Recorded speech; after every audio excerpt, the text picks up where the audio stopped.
Okay, well, good afternoon, everyone. This is Sherry Badger, and I'm a Disability Integration Specialist for North Carolina Emergency Management. I'm also the FAST Program Manager for the new FAST program here.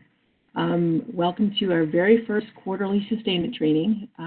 The audience for this is current FAST members, people that are interested in FAST, and people that are just curious to know what the FAST program is. So everyone is welcome. Do you want to let you know that we're recording this to be used at later time for possible FAST members that come along in the future and can come back and use these as a resource. So welcome, everyone.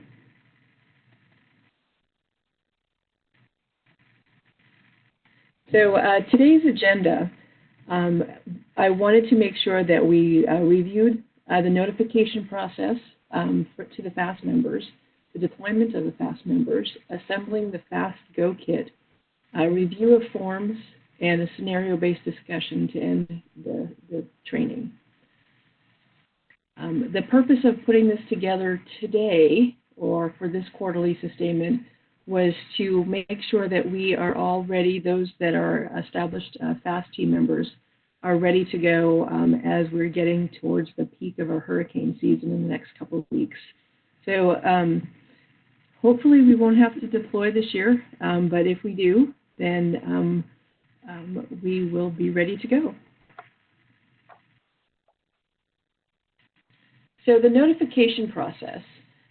Some of you may have been part of the original or last month's notification test, but the notification process will start from the local emergency management. They will request to the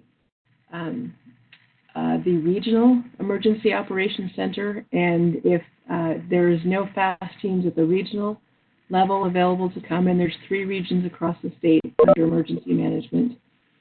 And if there's nothing at the regional level, then the request will then go to the State Emergency Operations Center, which is here in Raleigh.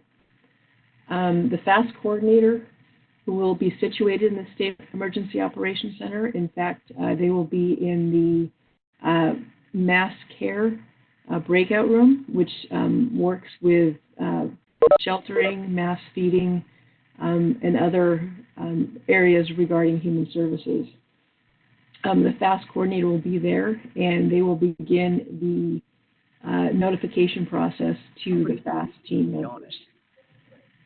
So all current deployable members will be notified through NC Terms Team Management System. So for those of you who've signed up already, you're familiar with what that is. We'll be using that system to activate the teams, to notify the teams that they've been requested, and then to continue to keep contact as far as where you're going to deploy to and so on.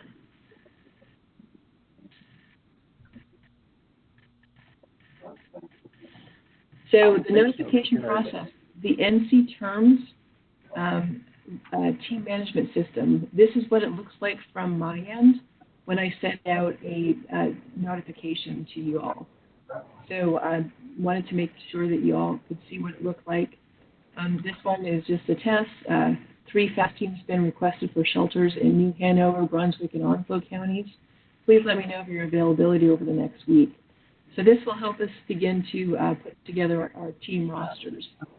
Who's available, what their background and experience is, what social service discipline you have, and so on.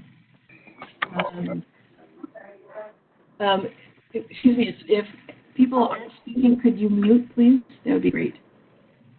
Getting some background noise. If you want to do this, we can go in. No, what do you want?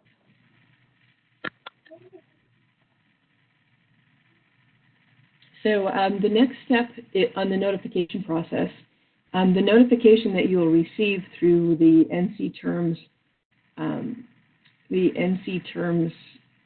notification system, team management system, it will be in the form of a phone call, a text, and/or email And it just depends on the urgency of the situation.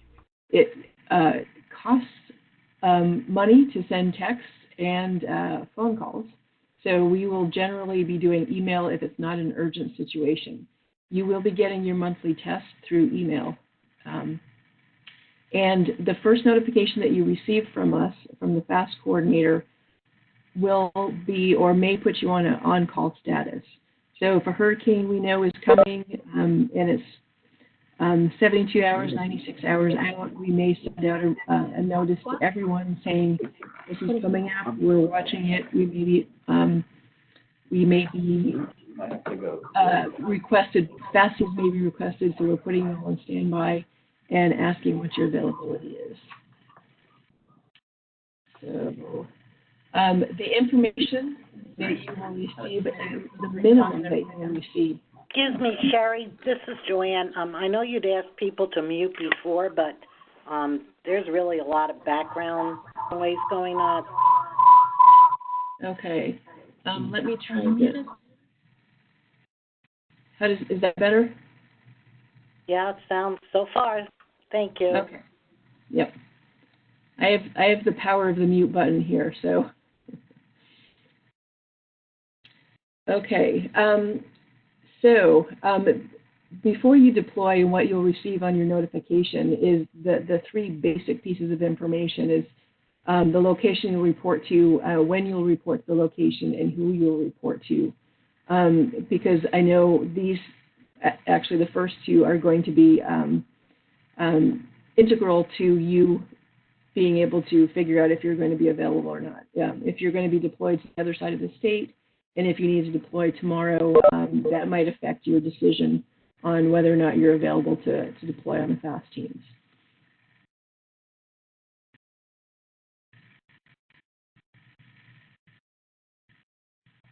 Let's see. So the notification test. We have started doing those. We began last month with the current team members that have signed up. I believe we're up to 11 or 12 folks, as well as the FAST instructors. And we are doing this on the third Wednesdays of the month, usually in the morning. And it's just to get everyone used to receiving the alerts and knowing what those notifications look like. So if you don't receive them by the end of the day and you know that you're supposed to be receiving them, please let me know, and we'll be able to rectify that situation. I will get a report about who received them and who didn't, and how long it took to receive the reports or to respond. And we're not going to, as far as the testing, give people a set amount of time that they need to open or respond. It just will give us a better idea of how, in a normal situation, how long it would take them to open their email and respond. So you have agreed to be on the FAST team. You're available, and so now it is time for you to prepare for deployment. So what we're going to talk about next is the Personal Go Kit, FAST Go Kit, and making sure you've got clearance from the FAST coordinator. We have some instances in the past when we've asked or just put people on standby. They then think they're cleared to go, and it won't be until you're actually notified from the FAST coordinator that you are cleared to deploy, and where you will be meeting up with your fellow teammates, or where you're going to head off to the shelter or a rally point. And then also making sure that you get approval from your agency and or department. So you just don't not show up at work the next day because you're on the FAST team. So for those of you who have gone through the FAST training, these are some of the forms that we have. The deployment checklist will help you kind of walk through. One of the things that I found in the deployments that I've had in my career is that when I know that a deployment is coming up or that it's possible, I get really excited and anxious and want to make sure I don't forget anything, and want to call everyone and want to get things all settled. So checklists really help to go through methodically and make sure you don't forget things. So this is a deployment checklist. You can use this as a guide, talking about packing your personal items, if we're going to be, if North Carolina Emergency Management is going to be providing a car for you, if you're going to use your own car, what kind of, where are you going to be staying overnight, what does it look like, what kind of fast materials you're going to need, your important telephone numbers, your contact information, and so on. Making sure that you have the contact information of the practice coordinator as well as your teammates, and making sure that your supervisor is aware of where you're going and how you're going.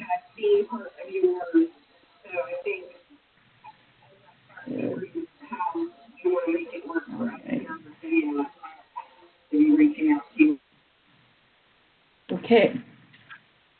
Yeah, let's see. So, as you've gone through there, so the personal go kit, and we'll talk about this. If you've never deployed before, sometimes you're unsure of exactly what you should be bringing.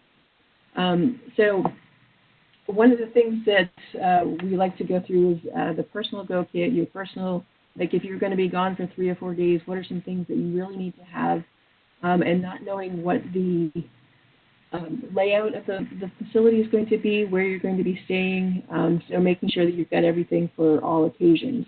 So that includes your favorite snacks and some water. Not sure, sometimes shelters are open and they don't necessarily have everything with them because it's an emergency shelter or opened up at the last minute. So bringing your own snacks and some water is helpful until those supplies come in. Cash and credit cards for any incidentals that might come up. Making sure that you do have cash available because in some situations the power is out and they're unable to take credit cards.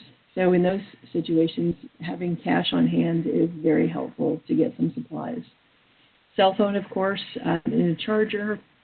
Extension cord is always helpful because you may have your charger with you, and your, but it might be a long distance from the closest plug. So by having an extension cord or a surge protector, that might help wherever you're at.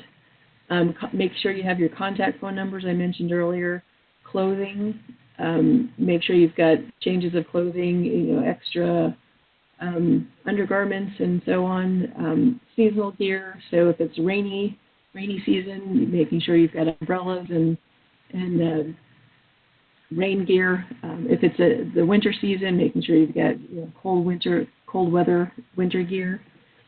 Personal hygiene items, earplugs. You may end up staying in a shelter, so having earplugs or noise-canceling earphones might be helpful for getting some sleep. Remembering your medications, and then also I was reminded that sometimes you might want to bring extra entertainment, books, games, or cards, or video games that you have to just kind of take a break mentally from the work that you're doing. And then also to remember that you might be deployed to a shelter, sharing a shelter with other folks with not a lot of supplies just yet, or you might be staying in a hotel close to where you'll be working. So it runs the gamut in making sure you're prepared. If you're bringing your own car and you want to bring your own pillow and have extra spots, then please feel free to do that as well.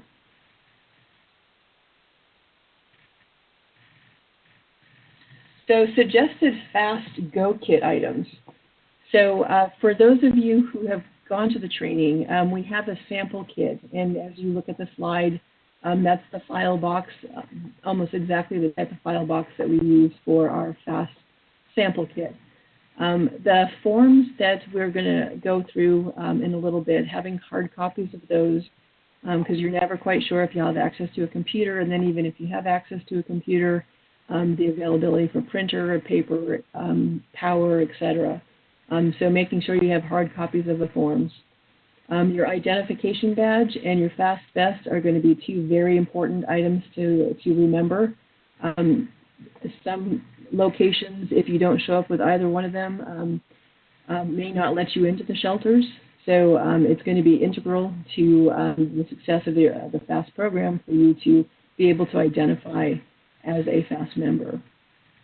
As well as the other things, making sure you've got your basic office supplies.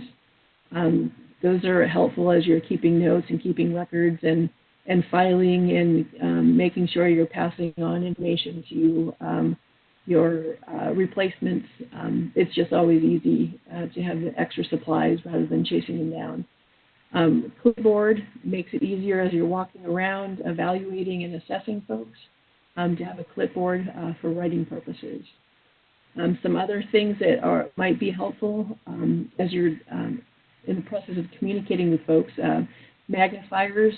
We found that some of those magnifiers are helpful at the registration desk for folks that might not have glasses, or the registration form is in too small a print. Pocket talkers, these are sound amplifying devices, cost about $20, but it helps people that are hard of hearing able to understand. And in particular in the sheltering scenario where we have, where there's a lot of folks talking and a lot of background noise, sometimes these amplifiers are a godsend. Also making sure you have a laptop, bring a laptop if you have one, flash drives. We will be distributing flash drives to everyone with the copies of the forms and some other documents. But it's also a great tool to have if you want to print out some of this stuff. And then making sure you've got phone and computer chargers. One of the things that we have in our sample box is a portable charger, and able to use that and have that available in case there's no electrical outlets. Also having a professional phone number list. We're going to talk about this in training, but one of the biggest things that you bring as a FAST member to the team is your resources, the folks that you work with on a daily basis, the people that you connect with that know about various services for a variety of different services for people with access and functional needs or people with disabilities. So you might have your favorite durable medical equipment provider that you know is open on the weekends, and you can assist by having those numbers and being able to get durable medical supplies to the shelters because of those contacts. And then, of course, spare batteries. For anything that we have electrical, and having spare batteries. There, we might even want to put a couple of hearing aid batteries in there, because that's one of the things that always seems to be asked for in the shelters, are the hearing aid batteries. So, any questions so far? Like I've mentioned, this is my first time doing this, and I usually get a lot of energy from the folks that are in my audience, but it's kind of hard talking just to a computer. So,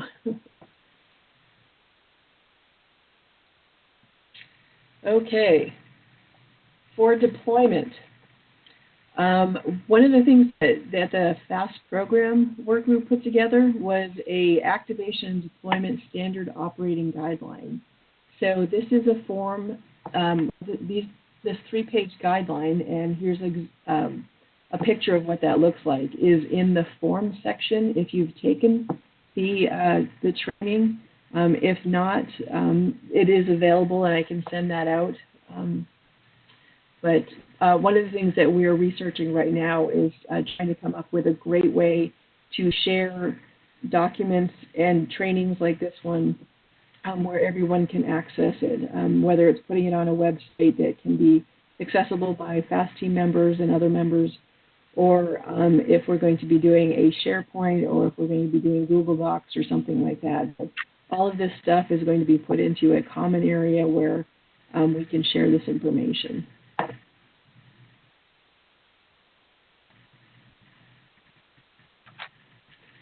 So are there any questions about the deployment part of it? You know, let me just back up again. So as far as the deployment, we will, at the FAST coordinator level, we will be given all of the, as much information as they have, the locations of the shelters. We will then take a look at the people that responded with their availability, and we'll start putting the teams together. So we will identify someone as the team lead. At this point in time, because we're beginning our FAST program and don't have a plethora of team members, the teams will probably consist of 2 people. In the future, it might go up as high as 6 folks. So anywhere between 2 to 6 folks will be on a team and sent out. You may end up going to one shelter and staying there and kind of being there to see the people come and go, and as they're staying there, and if their needs come up, the 3rd day of someone's stay or the 5th day of someone's stay, that you'll be there and being able to recognize that. Or you may be assigned to go around to a variety of different shelters. If we had this program up and running during Florence, that's probably what we would have done because of the number of shelters that were out there, and then the limited number of trained members. So you would have been rotating. So what the FAST coordinator would do is look at the areas that the FAST was requested, and then send folks out and what their schedule would be and the different places that they would need to go and visit. So all of this is keeping in close contact and information sharing with the FAST coordinator at the State Emergency Operations Center. So what we would be doing is making sure that you are getting to where you're getting to, that you've arrived safely. It is our responsibility as the FAST coordinator in the State Emergency Operations Center to make sure we know where you're at as you're being deployed, while you're being deployed, and up until the time you walk through your home at the end of your deployment. So we'll be keeping in contact with you all through your team leader on a daily basis. Your deployment, you will be asked to report to either a shelter or a staging area where you will meet your team members. And at that point, the team lead will take over and will start working with a shelter manager, and we'll start setting up your station to start your work out of.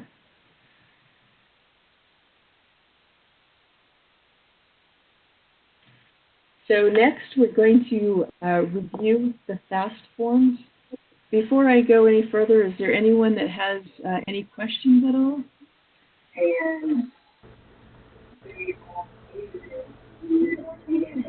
Any questions? And feel free to ask.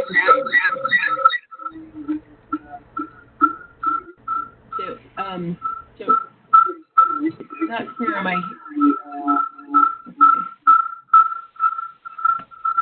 Okay. Yes. All right. So no questions?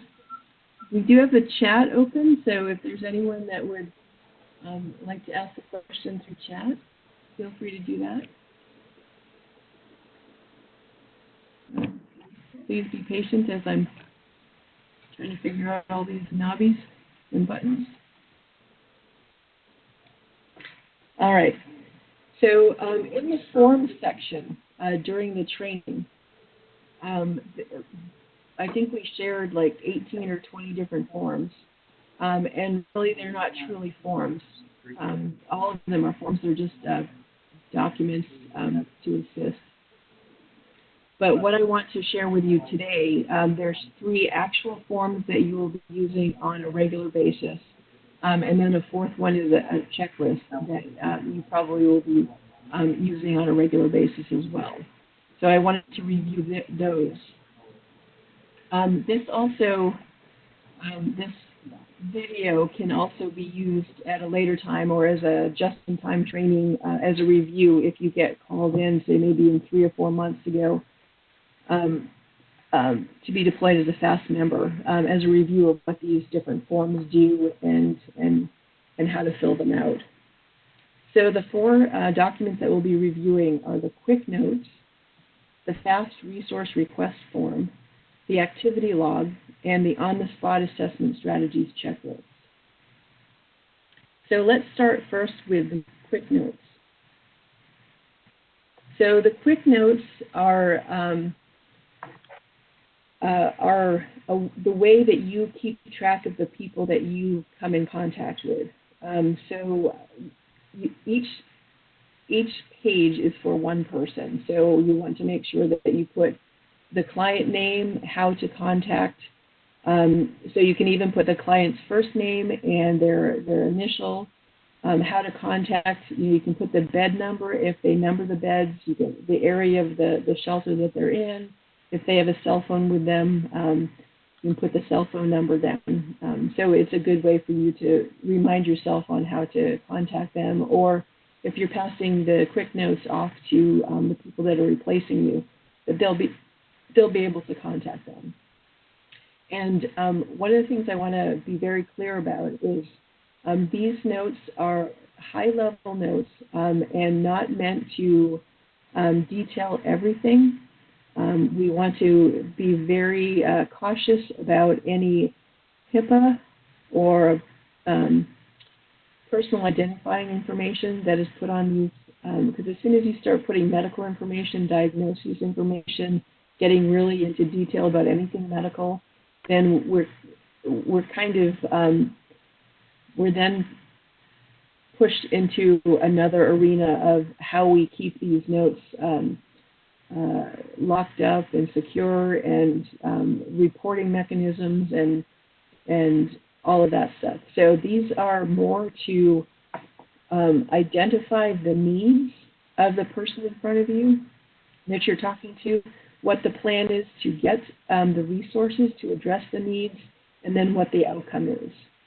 So rather than saying that this person in front of you has a chronic disease and lives in a nursing home and so on and so forth, that this person needs a wheelchair, and that the plan is to request a wheelchair through the local emergency operations center, and then the outcome that is we receive the chair on 48 hours later and delivered to the client. So that's the high-level type of information that we're looking for the quick notes. And here's kind of an example of one that's been filled out. So the client name is Beth Allen. She didn't have a cell phone, and they didn't label the beds in the shelter. So they just left that blank. So it happened. So you can see that they didn't necessarily put the time in, but they did put the date. And the needs, seeing eye dog, and you can tell how old this form is because they use the term seeing eye dog. But food kibble for the dog and a cot for the client. So those were the needs. So we didn't say that the client was blind or that or anything else around her diagnosis. But the needs was she had a seeing eye dog, and that she needed food and kibble for the dog, and she was without a cot for the at the moment. So the plan was to call possible open stores that have some dog food and pick up the food, and then extra cots are at the warehouse. That FAST member knew that there was cots available, and they just needed to be ordered. So the outcome of this was to obtain a cot and receive the dog food. And they also should have put the date and time that the cot was obtained and when the dog food was obtained. And as I'm talking through this right now, I'm realizing that we really need to come up with a better example.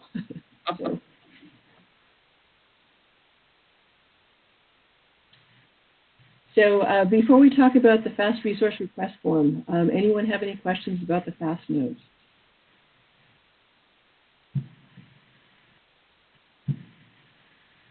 Okay.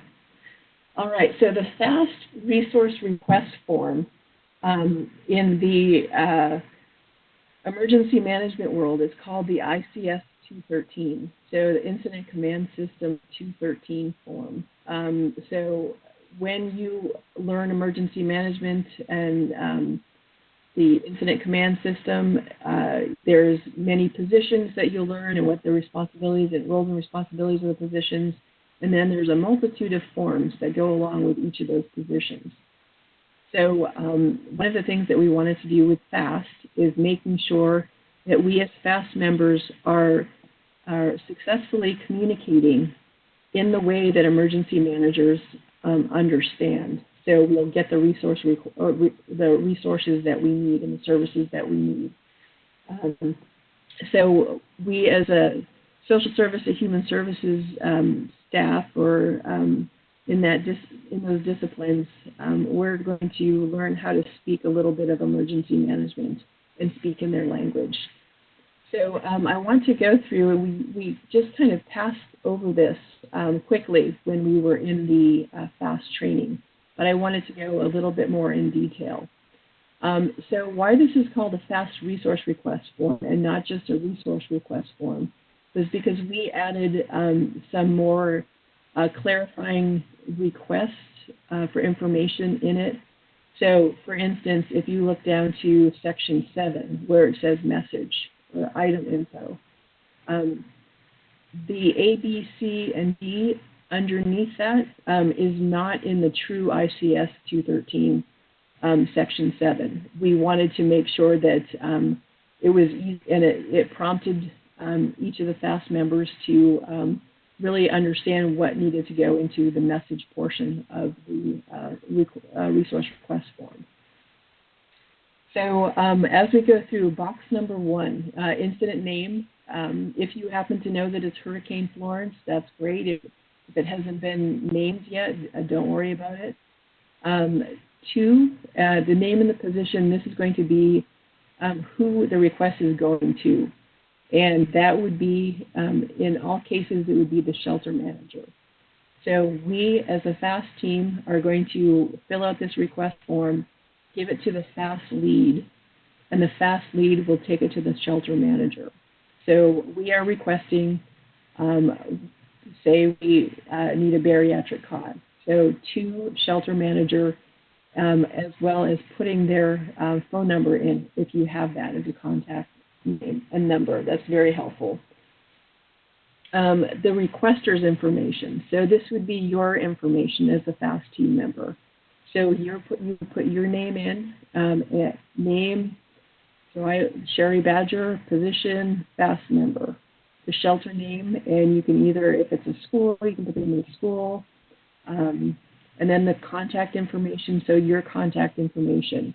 And think of this as ordering something off of Amazon. You want to have whatever you are asking for to come back to you, unless you decide to send it to someone else, which we'll get down to in a little bit. So contact information most likely will be your cell phone number. Subject, in that, if we're requesting a bariatric cot, you would say bariatric cot. For a shelter client, the date and the time. And those two are very important because if there's a lot of requests out there, being able to keep track of when you submitted the request, what day you submitted the request, and what time you submitted the request is going to be very helpful as you track down whatever piece of equipment or what resource you requested. Sometimes it gets stuck in a holding pattern somewhere. People change shifts and it gets lost in between the cracks, or they just haven't been able to get to it yet, or it's not available at that time. But by having the date and time, they'll be able to narrow down where that request is in this process. So box 7, the message, the item info, so that bariatric cot that we're looking for. So we're going to describe what is needed. So when we're talking about a bariatric cot, I want you all to think about who is receiving this request.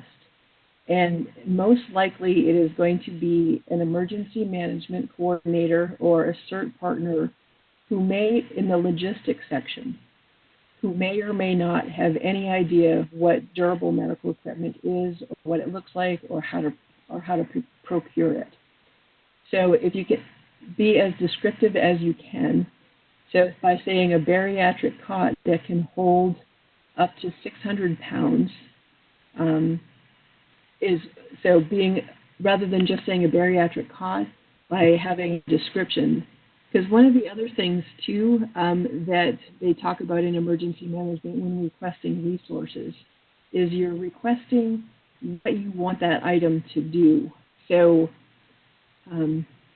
if there's something else that can fulfill and do what that item can do, then that might be an alternate. So, for instance, if there's no bariatric cots to be found, at least not in North Carolina, because they've all run out. But they have been able to find there is a inflatable double-size mattress that can be utilized. Then they will come back and talk to you and say, hey, you need a bariatric cot. How about this instead? This says it will hold up to 600 pounds. So by calling back on that information that you asked about, they might be able to meet the need in a shorter amount of time, and by being able to kind of be flexible and understand what you need that resource for. When it is needed, or when is it needed? Well, everything in an emergency, in a disaster, is needed yesterday. So by putting yesterday, that's not going to cut it. If you can be reasonable and say before nightfall for the bariatric cot, or in two nights' time, being a little more flexible, a little more reasonable might assist the person in logistics in getting this request filled. And then does it come with anything, for example, a maintenance agreement? So a maintenance agreement or directions on how to use, or a mini training. For example, one of the things that we bought in Pierce County, Washington, was some wire lifts to put on trailers. So there's information in mini training videos on how to use the wire lift, or if there is a transportation vehicle or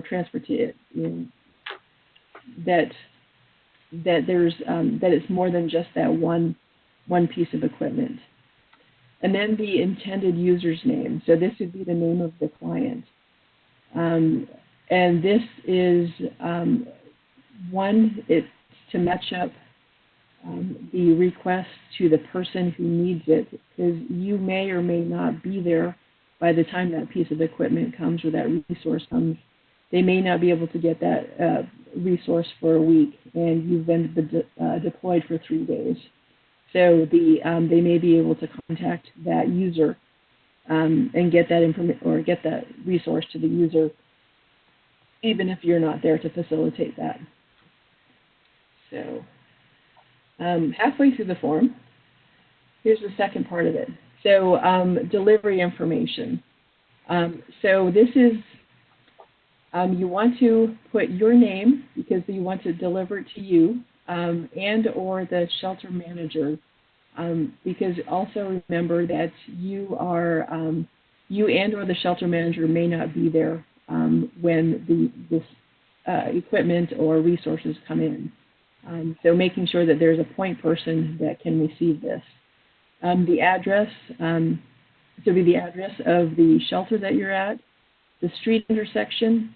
One of the reasons this is important is sometimes the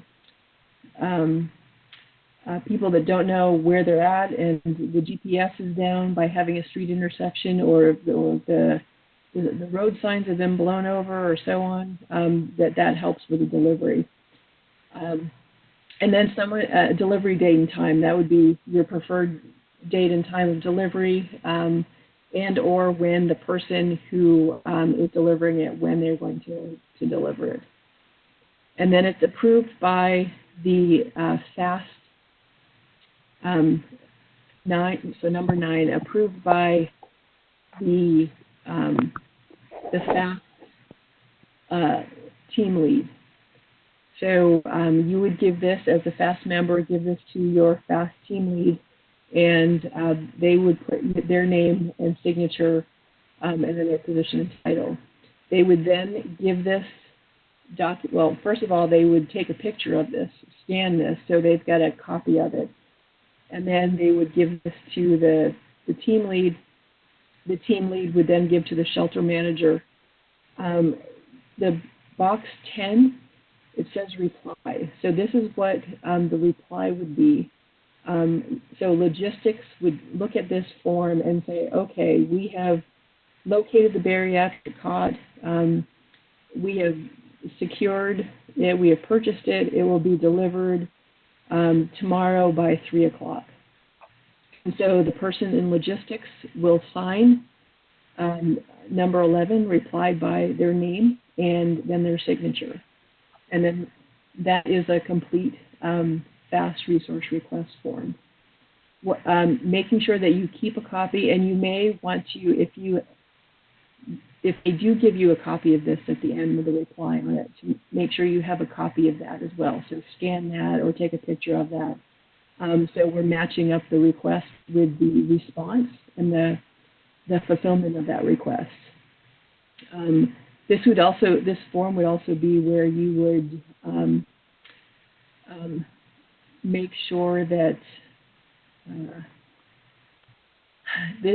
as people are getting reimbursed for providing these services and resources to the shelters, they'll need to prove that these things were truly requested and that they were delivered.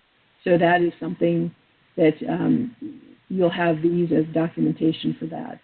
Another suggested best practice is when the person receives the resource or supplies, that they either sign this 213 as received, or they can sign the quick form. So by signing that, they acknowledge that they've received this equipment or this resource. So any questions so far? Okay, great. I know forms are a little bit dry, but I want to make sure that everyone understands the purpose behind why we're doing each of these forms and what each of the pieces of information is for. So the activity log, this is the third form that you'll be filling out, and this is called ICS 214, or the 214 log form. And this is basically a daily log of what you are doing in the shelter. And that can be high level. I'm not one that likes to write down everything, but for folks that are used to documenting people that they see, places they go, actions that they take, this is something that will assist you in that. And putting an incident name at the top, that's optional. Operational period. So that is just this particular log covers this date to this date from this time to that time. Your name, your ICS position. ICS position would be FAST member. And then you can if you want to put Number 5, your home agency, so that would be your employer. Resources assigned, you can skip that portion of it. And activity logs. So this is just putting down the date and time. You can either keep 1 page per day or 1 page for your activation. If you need a second page for the activation, then that's fine as well.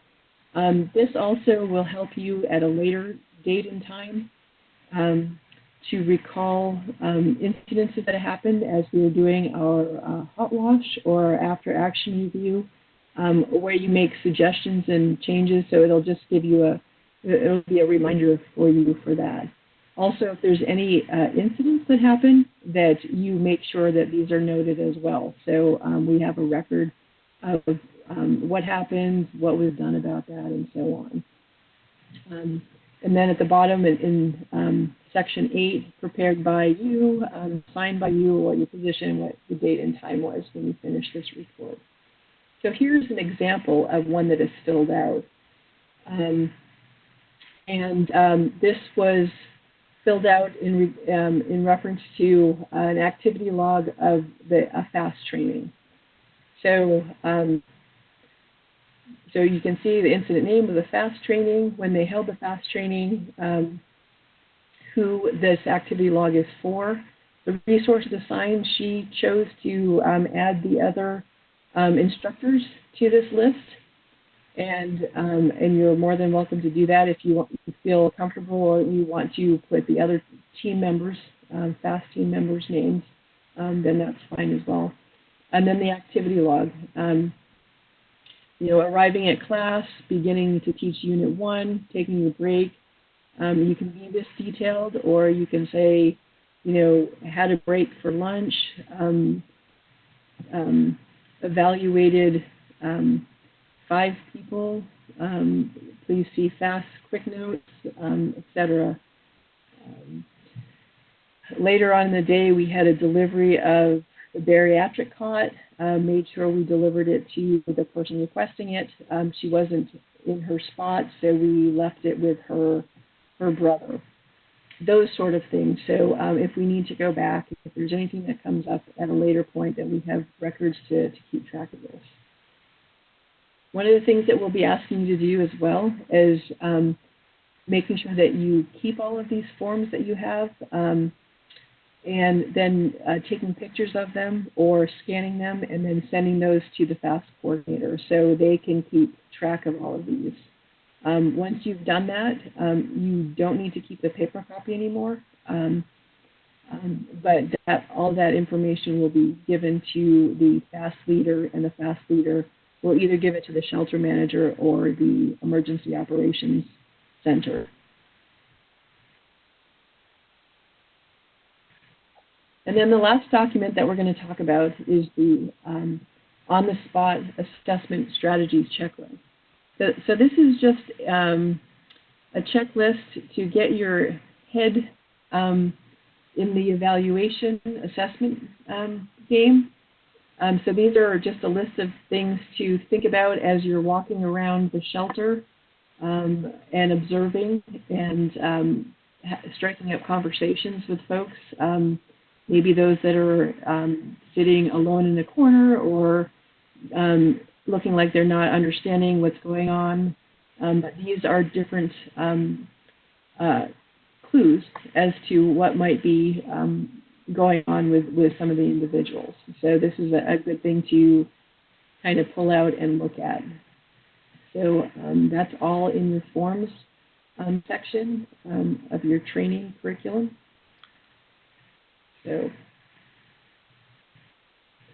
all right. Any questions at all as we move to the scenario-based discussion portion of our training?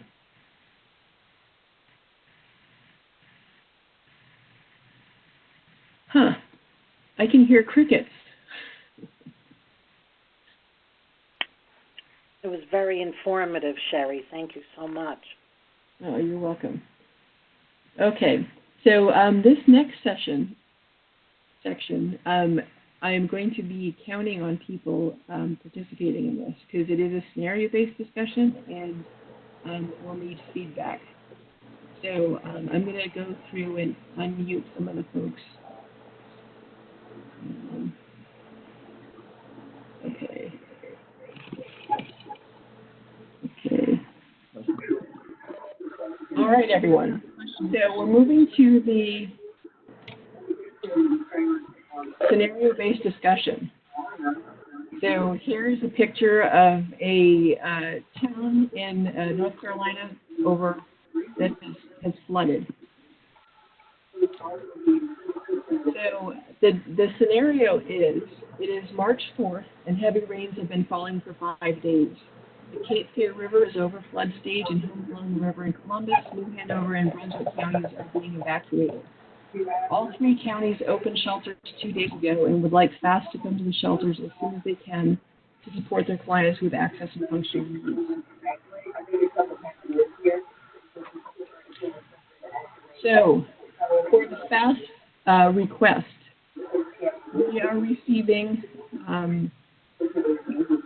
requests from 3 different counties to send FAST teams in, and they are requesting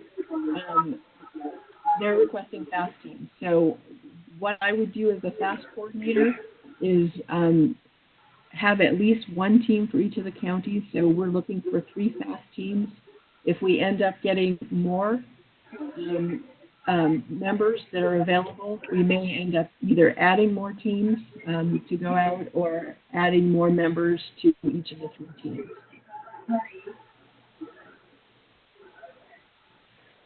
So the FAST notification, I would then put together the notification that would let everyone know, and anyone who is met the basic requirements to be FAST team members would be receiving this notification.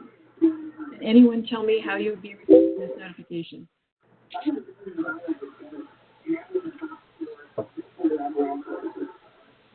Did you say how you get the notification? Yes. By text or by phone call? By text or by phone call? Yes, text or by email, correct. And that would be through the NC Terms team management system. Right. And at that point, you might not receive a lot of information. You might receive the information that it's these 3 counties, and they're requesting teams within 48 hours. And to please send back your availability for deployment.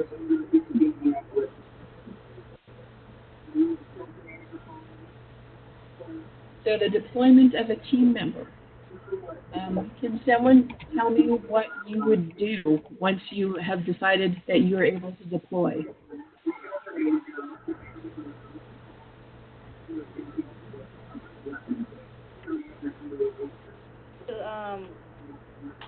You will have to get, deploy checklist. Make sure that you have all the items and resources that you need.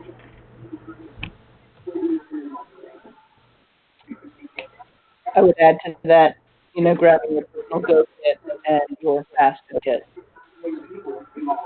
Great. Who do you have to notify? Your employer. Correct. And then also wait for the actual go ahead from the FAST coordinator. I will be busy putting those teams together, and at that point you'll know which county that you're going to and who your team members are, and when you should be deploying, and who your contact name is at the shelter or staging area that you'll be going to.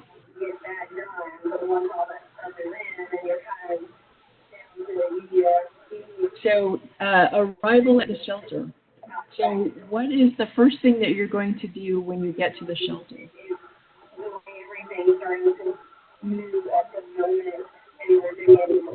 Introduce yourself to the shelter manager. Make sure that they know you're there. Correct. And what if you are not the team lead?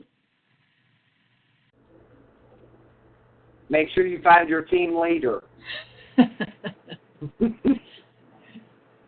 Very good. Yes, yes. So there's actually two answers to that. If you are not the team lead, you can still go in and introduce yourself to the shelter manager, because you might not know when the team lead is coming, but the shelter might want someone right away to assist.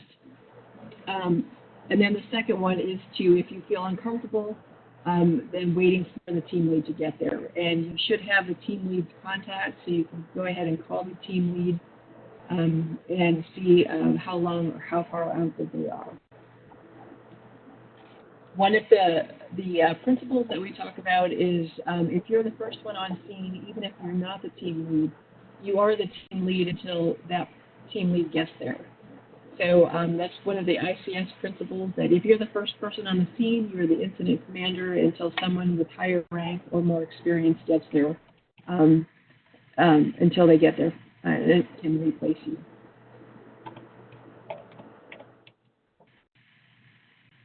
So you've now arrived at the shelter and your whole team is there. You've got a team of 3. You have been told that you have this one corner of the registration area that you can set up your equipment or your resources. You've got 3 chairs, and you get everything out, get everything ready to go. You pull out your assessment checklist, and you start heading into the shelter. The next step is assessing a client. So how would you go from having set up your station to assessing your first client? What are some things that you might think about doing?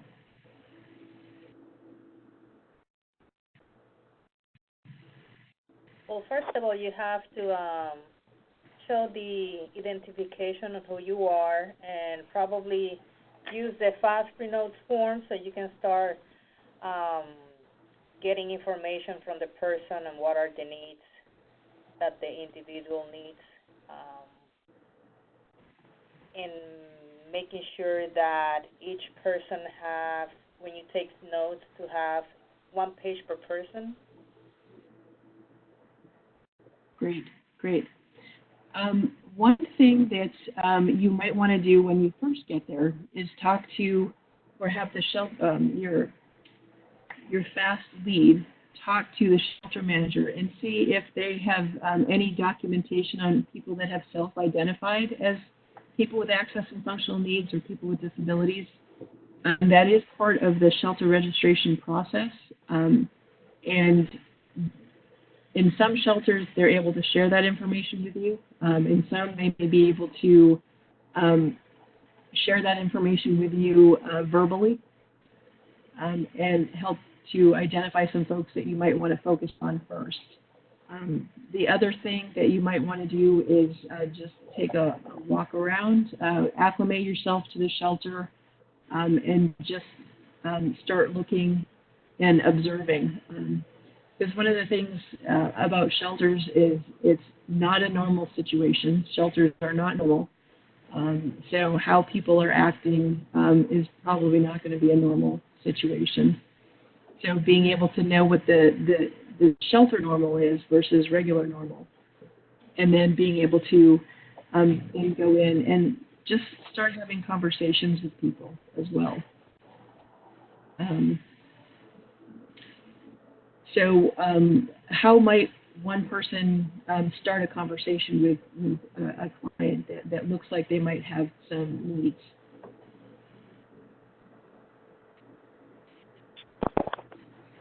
You would definitely want to observe their communication style and introduce yourself and let them know what your position is. Yeah, very good. Very good. And you would have your clipboard with you and your quick notes. And I think by having the identification, your ID, as well as the vest, you will look like you have some authority, and that may assist in people opening up to you and requesting things that they might not have requested at the front desk. Sherry, I had a question. Yes.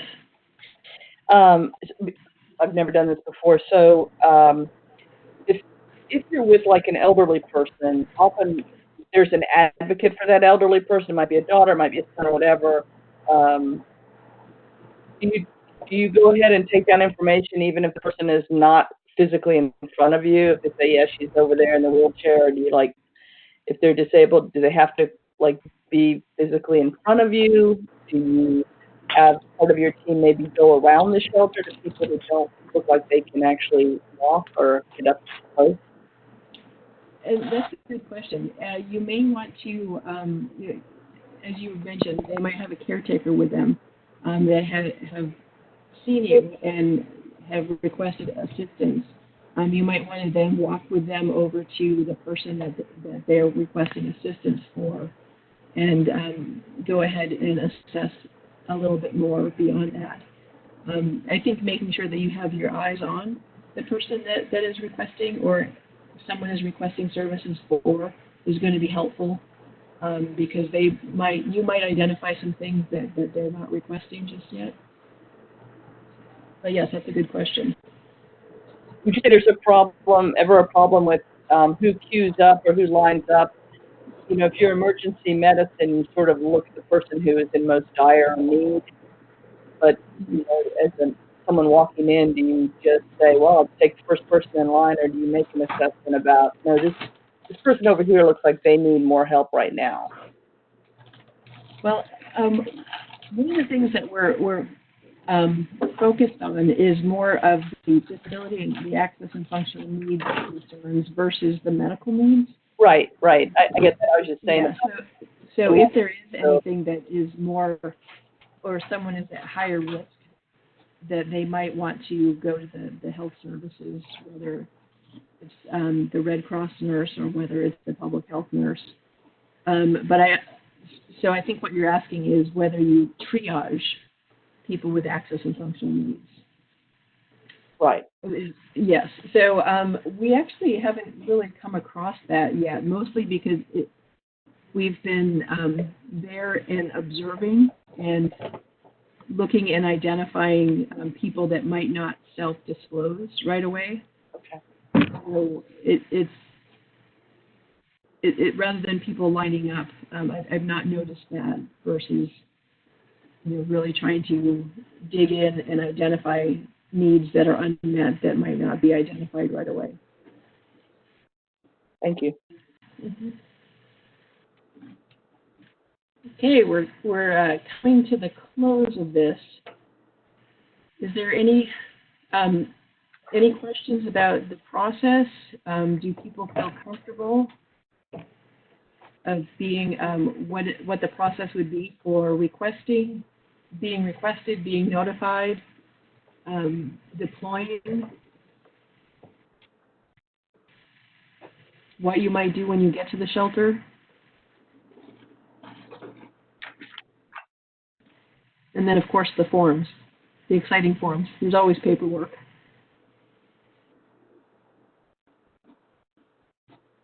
Hi, Sherry. This is Jadira. Since I am not logging into the webinar, do you have all these areas discussed in your PowerPoint? Yes. So what is going to happen is I'm recording this webinar right now. So the link should be available by the end of this afternoon, and I'll make that available to everyone. I will also send to you and Joanne a copy of the PowerPoint so you can view the PowerPoint. Thank you so much. You're welcome.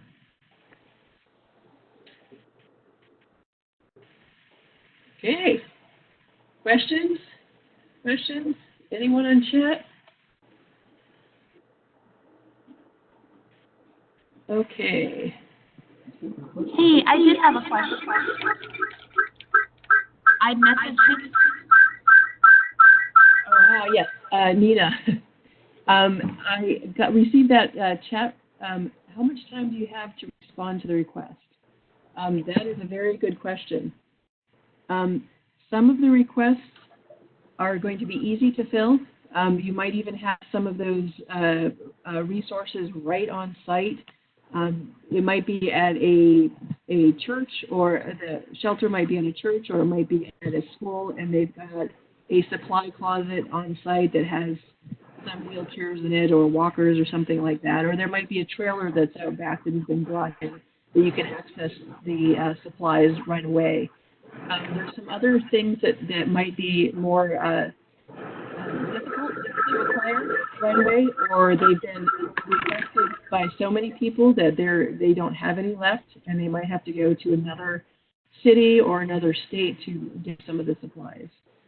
So the most important part is letting the person know that who has requested or who needs the resources that you're continuing to work on it.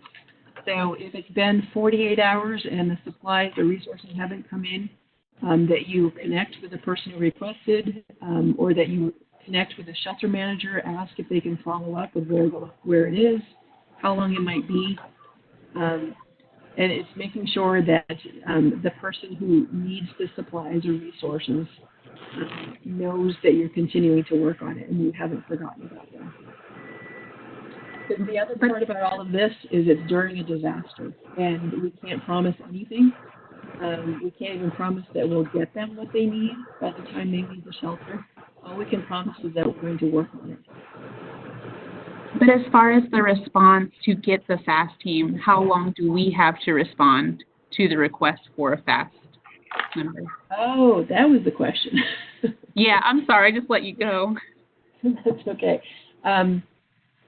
So how much time do you have to respond to the request, the FAST request? That's a very good question. Since we're probably initially going to send it out by email, I know not everyone has their email on all the time. Probably we will say within 2 hours, and if we need it any quicker, then we'll make phone calls, or we will send texts.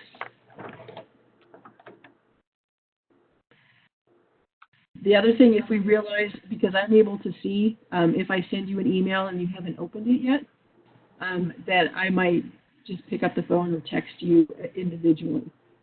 So we're looking for as many people as we can that are qualified to come in, and we're not looking to exclude anyone.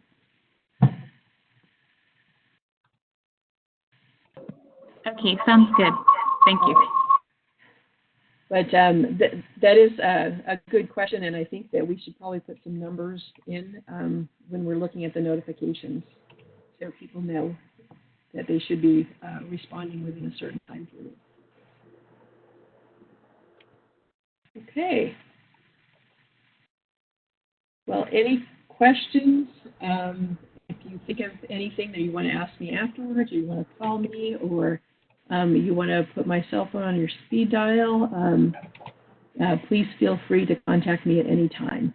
I want to let everyone know, if you don't know, that we have our next FAST training on September 10th. It's at the State Emergency Operations Center in Raleigh. You can go to NC Terms, and you can just type that into your web browser, and if you are not familiar with NC Terms, and sign up for that. Also, if you have taken the training, you want to be a team member, and you have not signed up for the NC Terms team management module, please do that so that you can start getting the notification tests and you're on our roster. So when we do send out notifications of deployment, that you're part of that. Also want to mention that one of the requirements for being a team member is the Red Cross Shelter Fundamentals, and we are coordinating with Red Cross to offer that training on September 11th, so the day after the FAST training, and that's going to be in the Raleigh area. And the morning part will be shelter fundamentals, and the afternoon part will be shelter simulation. So that is free of charge, and that is also listed on NC terms to sign up for that. So 2 days, and you can get a lot of your classes requirements out of the way. Okay, well, thank you everyone for being part of this, and we are going to be doing these trainings on a quarterly basis. So our next training is, I think, is going to be in November. And November 13th is the next quarterly training, but I will send out information to everyone for that. Thank you, everyone, and have a great day. Yeah. Thank you.